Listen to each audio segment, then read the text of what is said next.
Hello guys, তো প্রতিদিনের মতন আমি আজকেও চলে গেলাম মর্নিং ওয়াক করতে। তো মর্নিং ওয়াক করে আমি আজকে যেহেতু মন্দিরে যাব তার জন্য আমি কতগুলো ফল কিনে নিলাম। ফল মানে আমি কলা কিনে নিলাম। তো আমি এখন কলা কিনছি।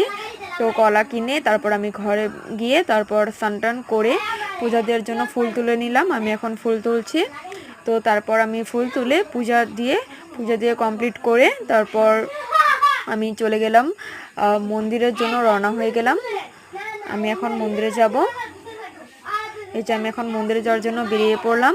আমি আর আমার ছেলে যাব। তো মন্দিরে গিয়ে আমি আজকে বাবার মাথায় জল ঢেলে নিলাম। তারপর জল ঢেলে প্রণাম করে আমার ছেলেও এখানে জল ঢেলে নিল। তারপর জল ঢালার পর একটু মন্দিরটা তোমাদেরকে দেখিয়ে দিলাম। দেখো মন্দিরটা, হনুমান মন্দিরে গিয়েছিলাম।